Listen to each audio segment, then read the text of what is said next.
En Infinita, en Ahora es Cuando, conversamos esta mañana con Paula Daza, ex subsecretaria de Salud y directora ejecutiva del CIPS, la UDD. Paula, muchas gracias por estar con nosotros. Bienvenida, buenos días. Muchas gracias, muy buenos días, Juan Manuel, muy buenos días, Connie. ¿Qué tal, Paula? Hemos tenido un tráfago informativo gigantesco con un montón de cuestiones que probablemente han desviado la atención de algunos temas que son tremendamente relevantes. A ratos asoma la crisis de los hospitales, la crisis de financiamiento, las listas de espera y una serie de temas críticos en relación con la salud que definitivamente pueden abonar un poquito esta idea de que la gente mira los medios o mira la discusión de la clase política y no entiende que no estén hablando de sus problemas, que son estos en definitiva, ¿verdad? Pero bueno, hagámonos cargo de la crisis de la salud. Tenemos el tiempo para hacerlo a partir además también de un plan que usted acaba de presentar para enfrentar fundamentalmente el tema de las listas de espera y que da cuenta de la crisis financiera de los hospitales. Y a mí yo creo que me parece súper interesante entender saber cuál es el diagnóstico concreto y traspasar un poquito también a la gente cuál es la gravedad y la envergadura de esta crisis que está enfrentando el sistema público de salud y hacernos cargo de también el manejo político que el gobierno ha intentado hacer de esta situación. Este es un problema que lleva muchos años. ¿Cuánto se ha agravado producto de la gestión de este gobierno o cuánto eventualmente se está haciendo también en favor de solucionarlo? Bueno, primero que nada, gracias por conversar en este tema, porque yo creo que este tema es relevante para las personas. Cuando uno le pregunta a las personas cuáles son sus prioridades, salud siempre está en la primera de los primeros datos. Y ahí hay varias cosas. Obviamente esto lleva muchísimos años. Sabemos que la crisis de salud lleva más de 10, 15 años y por distintas causas. Claramente hay un tema que no hemos hecho las reformas en el sistema de salud que hemos requerido, tanto en el sector privado como en el sector público. Últimamente el sector privado ha salido a la palestra, producto de los dictámenes de la Corte Suprema, y sabemos en lo que está evolución en ese lado. Pero por otro lado, donde está más del 80% de la población, que es FONASA, no hemos hecho las reformas que tenemos. Por lo tanto, esto requiere cambios estructurales profundos que se han propuesto al Ejecutivo y al Congreso. Pero por otro lado, hoy día sabemos que tenemos una situación particular con respecto a las listas de espera, que desgraciadamente que es un nombre que parece que no produce mayor gravedad, ¿cierto? Pero es tremendamente grave. Son personas que están esperando. Hoy día, algunos datos que a mí me parecen muy relevantes. Tenemos más de 2.600.000 personas esperando una atención por un especialista, personas de FONASA. FONASA tenemos algo más de 16 millones de personas, por lo tanto, si uno ve los datos, casi el 20%, si uno suma las esperas quirúrgicas, casi un 20% de esas personas están esperando una atención por distintos motivos. Por otro lado, las prestaciones GES, que por ley tenemos una garantía de oportunidad. La ley le dice, usted en tanto tiempo se va a atender. Ahí hemos llegado a más de 80.000 prestaciones GES. Esto lo sabíamos, la pandemia hizo de lo suyo, pero también hemos visto una paralización absoluta del gobierno en relación a este tema. Y por eso, a pesar que llevamos muchos años con eso, sabemos que tenemos que tomar medidas urgentes. Y por eso nosotros, como grupo, nosotros somos un grupo técnico de distintas universidades, académicos, sociedad civil, prestadores privados que han tenido una propuesta. Hemos trabajado los últimos 2 meses para disminuir las listas de espera en 100 días. ¿Cuáles son aquellas medidas urgentes que podemos implementar sin ley? Porque cuando uno dice voy a cambiar la ley, sabemos que los tiempos son profundamente largos. Que de los 100 largos. días podemos pasar a los 900, digamos. Absolutamente. Claro. Tenemos propuestas de ley que entraron en el 2019, el seguro catastrófico, estamos en el 2024 y todavía no sale, que su objetivo era este. Esa ley se presentó en el 2019 para hacernos cargo de las listas de espera y todavía está en el Congreso a 5 años. Por lo tanto, propuestas que no van a solucionar el problema, pero sí podemos mejorar lo que sabemos que es uno de los grandes problemas, que es la gestión en los hospitales públicos. Y ahí es donde tenemos los grandes problemas. Y por eso nosotros hicimos este listado de 5 medidas que lo que busca 2 objetivos: mejorar la gestión de la información, de los datos, que también hemos visto a través de los medios de comunicación, la que ha pasado con la información, que aparecen personas fallecidas en las listas de espera, y por otro lado, la gestión misma de la situación de los prestadores de salud en el sector público. La crisis de los hospitales. Porque una cosa son las listas de espera, otra cosa es la crisis de los hospitales. En parte, apelando un poquito al diagnóstico, ¿a qué se debe? ¿Solamente un tema de gestión o hay algo más profundo ahí? Bueno, hay un tema de gestión profundo. Qué duda cabe que hay un tema de gestión porque los incentivos están mal puestos en el sector público. Pero por otro lado también requiere, obviamente hay hospitales que requieren mejor infraestructura, más insumos. El Colegio Médico ha hecho un diagnóstico pidiéndole al Ejecutivo más recursos. Sin embargo, obviamente yo creo que cada hospital tiene su situación. Acá, hoy día, requerimos una reforma en FONASA y en los prestadores públicos. ¿Por qué? Porque, por ejemplo, los médicos que son, de alguna manera, los que llevan la batuta en este sentido, muchos de ellos están contratados hasta el mediodía, hasta las 12 del día. Entonces, si nosotros en la tarde los pabellones, por ejemplo, están desocupados. Por otro lado, el tema de las licencias médicas que tenemos, sabemos que los trabajadores del sector público, particularmente de salud, tienen más de 30 días de licencias médicas.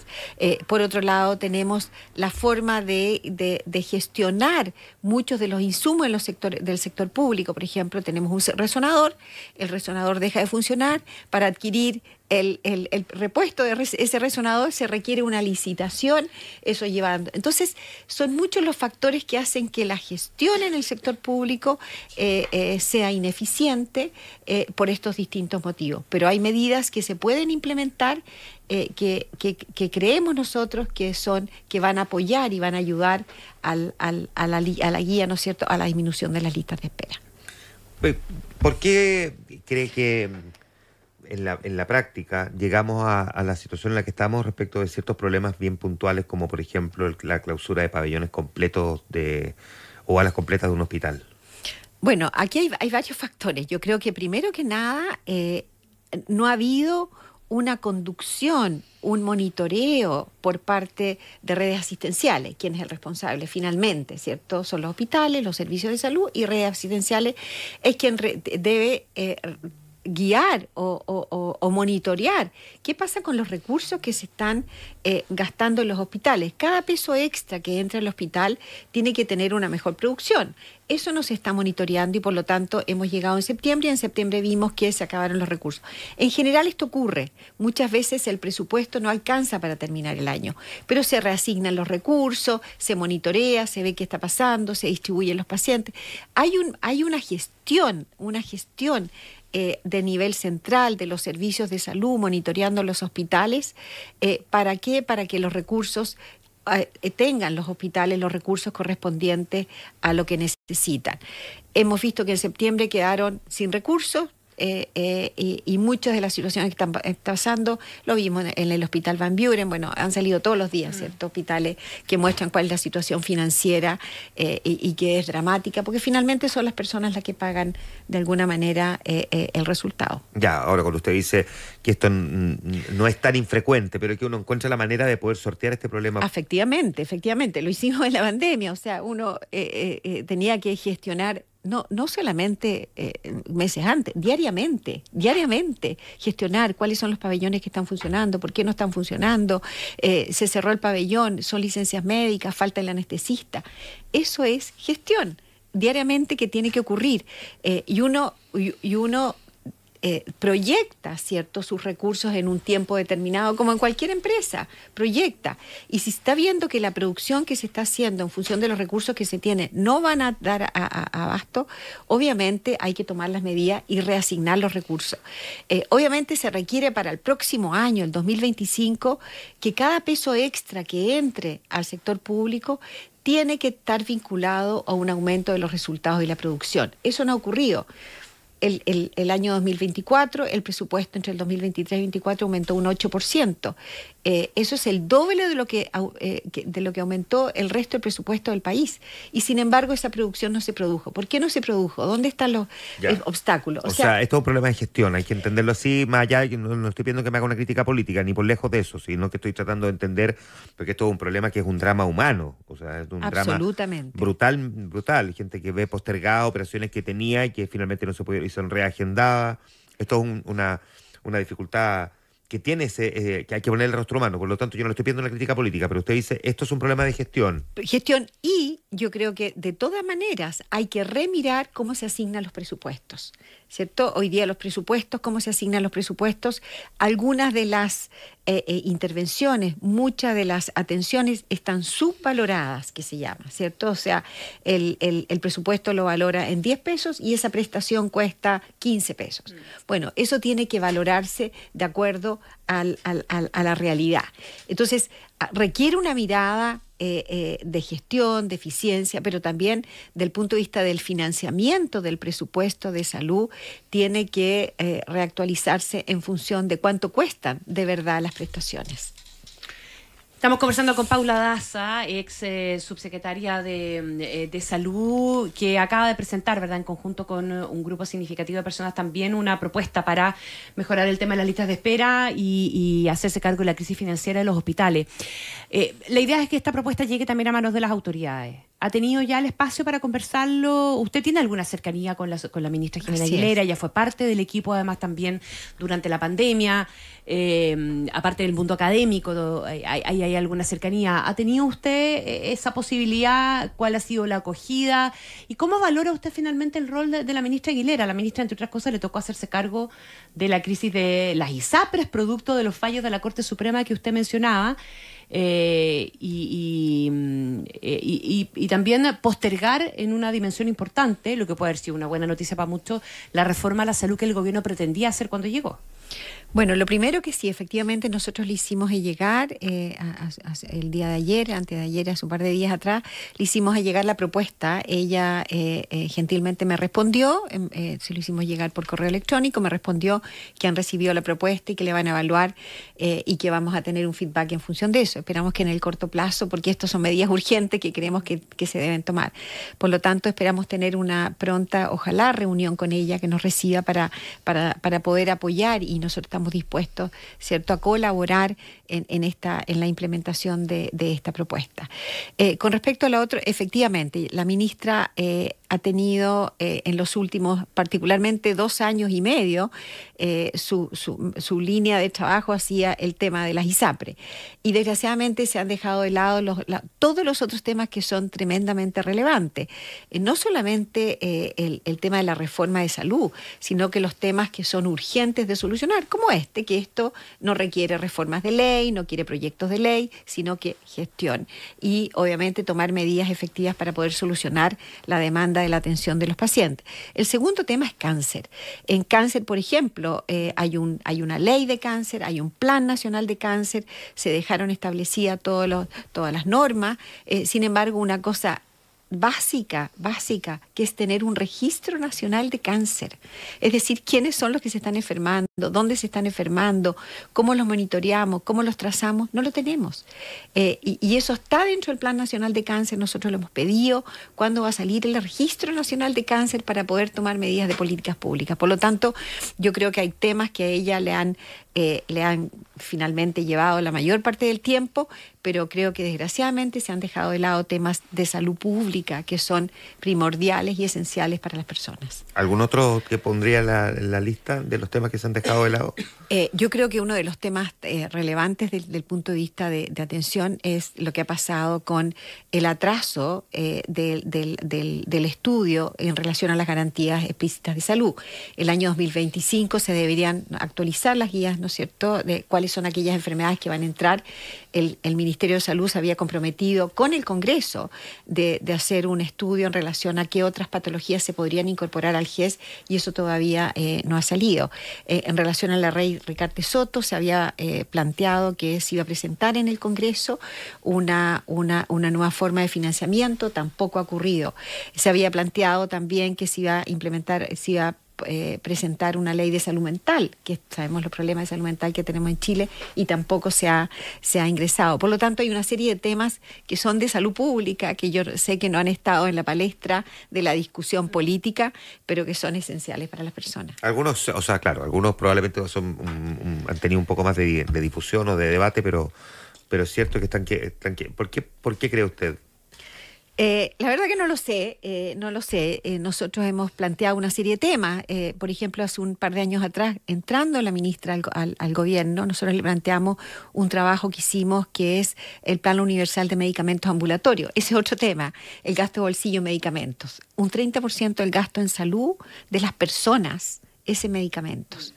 Y nosotros planteamos un seguro, un plan universal de medicamentos ambulatorios, porque es ahí donde gastan las personas, y tampoco, yo creo que está en un escritorio guardado esa propuesta que hicimos. Entonces, vemos cierta paralización, particularmente en salud, en temas que son tremendamente relevantes e importantes para la gente. O sea, hoy día los dos temas más relevantes en salud, o los tres temas más relevantes en salud, es una atención oportuna, que hemos llamado listas de espera, una atención oportuna en salud, el tema del cáncer. El cáncer es la primera causa de muerte.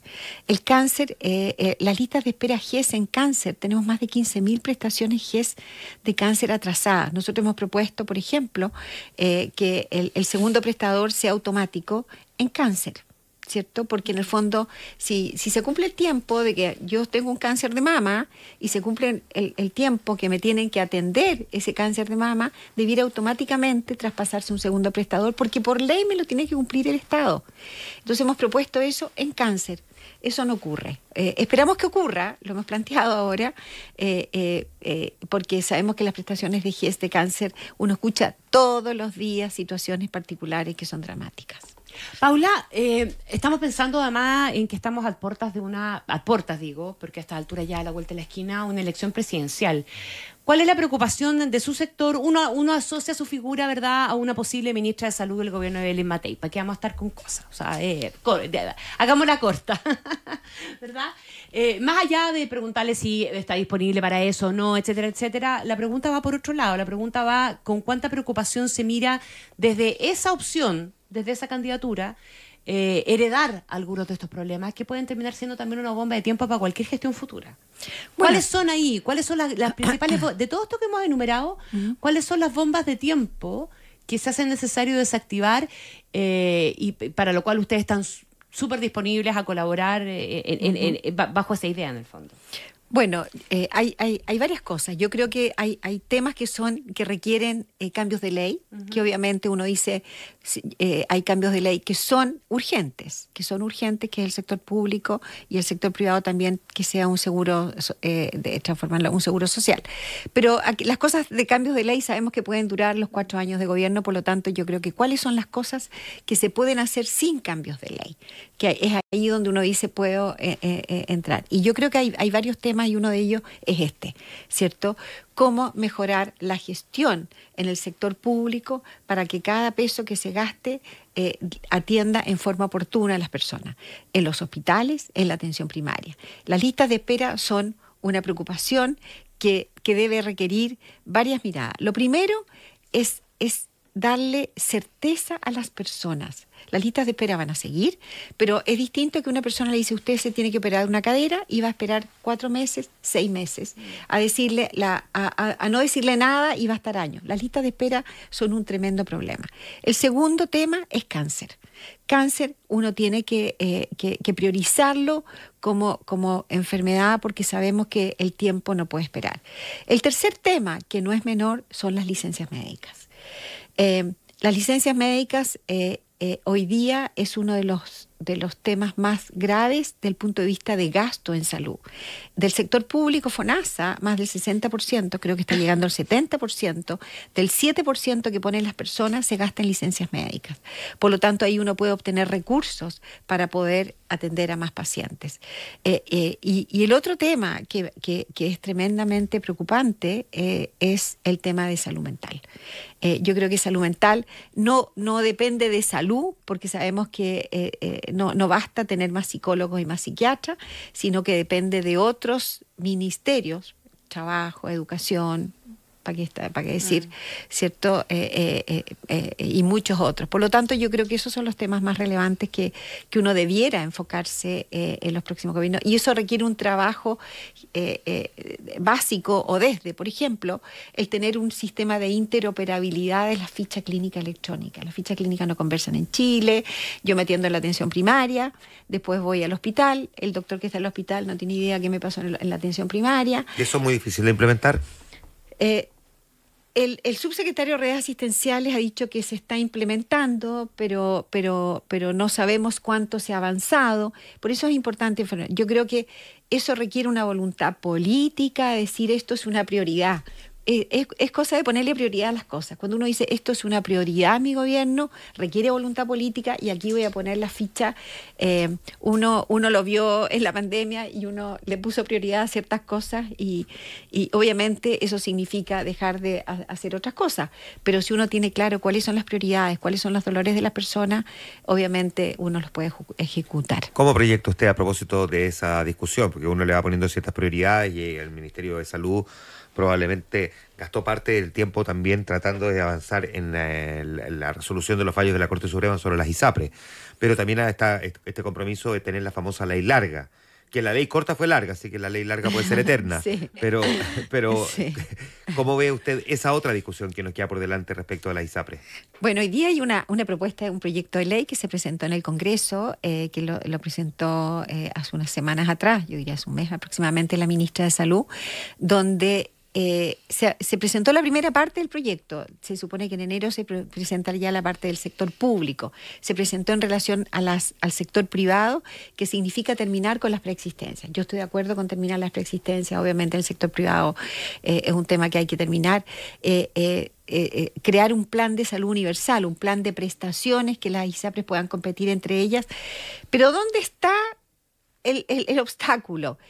A mí me tocó participar del comité técnico que propuso ciertos cambios que citó la Comisión de Salud del Senado, donde nosotros planteamos que este término de las preexistencias debe ir vinculado a un fondo de compensación de riesgo. ¿Qué significa eso?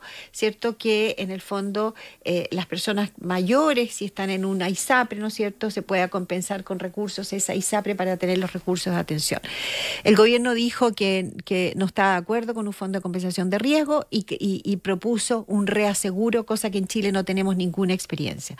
A mí me llamó la atención que el director de FONASA, hace unas semanas atrás, donde estaba participando el exministro Emilio Santelice, que fue uno del comité, el exdirector de FONASA planteó que no había experiencia en el mundo de los fondos de compensación. Sí hay mucha experiencia de fondos de compensación de riesgo. Por lo tanto, hoy día volvemos a entrar en una discusión que es técnica, poniéndole sombreros políticos. Y yo creo que cuando pasa eso, desgraciadamente los proyectos no avanzan.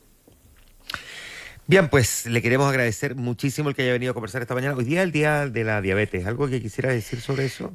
Bueno, es uno de los problemas más graves que tenemos en Chile. Un 12% de la población en Chile tiene diabetes y esto está directamente relacionado con nuestro estilo de vida, ¿cierto? La obesidad, el sedentarismo, no hacemos ejercicio, comemos mal. Por lo tanto, yo creo que todas las fichas tienen que ir orientadas hacia el lado para poder disminuir esta ¿no es cierto?, pandemia que tenemos, que es la diabetes. De educación ahí. Así es. Se ha puesto muy de moda en el último año, particularmente estos medicamentos tipo Ozempic, que fundamentalmente apuntan a personas con diabetes, pero que otros utilizan para bajar de peso. Sí, desgraciadamente esos tratamientos que son efectivos para ciertas enfermedades se han utilizado, que todos estos son carísimos, son muy caros, o sea, no hay sistema que sea capaz de hacerse cargo de eso. Y ya están produciendo ciertos problemas en personas que lo están mal utilizando, diría yo, en este tema, porque claramente no es la forma de manejar esto. Yo creo que claramente aquí tenemos que enfocar también nuestras políticas públicas hacia la prevención, es la manera de ser más eficiente. Muy bien, pues muchísimas gracias, Paula Daza, por haber venido a conversar con nosotros esta mañana. Gracias, buen día. No, muchas gracias y